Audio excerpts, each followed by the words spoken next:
Why is Joe Biden determined to put U.S. troops on the line for Saudi Arabia's defense?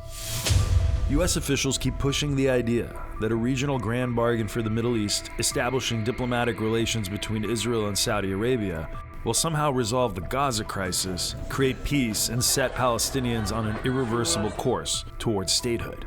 On normalization between Israel and Saudi Arabia, which was going to be, we still think there's hope here, to be a stepping stone to get closer to a two-state solution. I believe we can reach an agreement which would present a historic opportunity for two nations, but also for the region as a whole.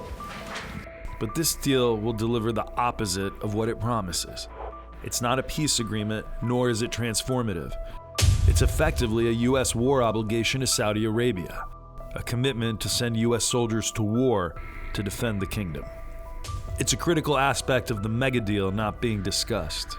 In return for normalizing relations with Israel and a pledge of supporting talks that could, but likely won't, lead to an undefined Palestinian state in some distant future, Saudi Arabia's crown prince gets a guarantee that America will send its sons and daughters to kill and die for his dictatorship, and also give him hypersensitive nuclear technology. The deal won't address the root causes of the Gaza war or provide any real effort to resolve the decades-long Israeli-Palestinian conflict. The normalization deal was never intended to solve differences between Palestinians and Israelis. It bypassed the issue entirely and promoted the notion that economic integration between Israel and Gulf Arab states, without a Palestinian state, would somehow deliver peace to the region.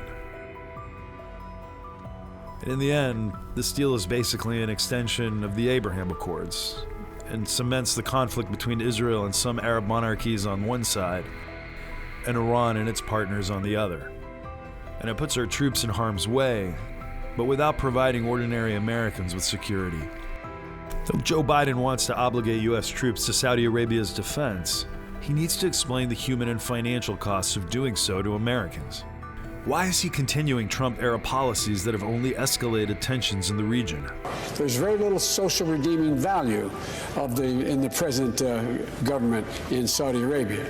What's changed about the nature of our relationship with Riyadh that justifies giving them such massive concessions?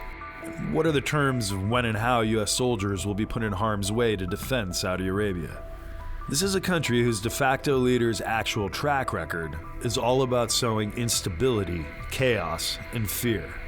Whether it involved the abduction of the Lebanese prime minister, or the killing of a Washington Post columnist, or a death sentence for a retired teacher who composed a tweet, or when he launched a war of choice in Yemen that killed thousands and starved millions.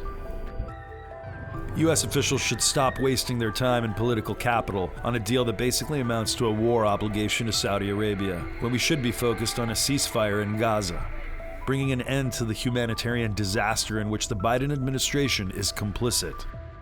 U.S. troops have been obligated to the ambitions and defense of Middle East autocrats for over a generation.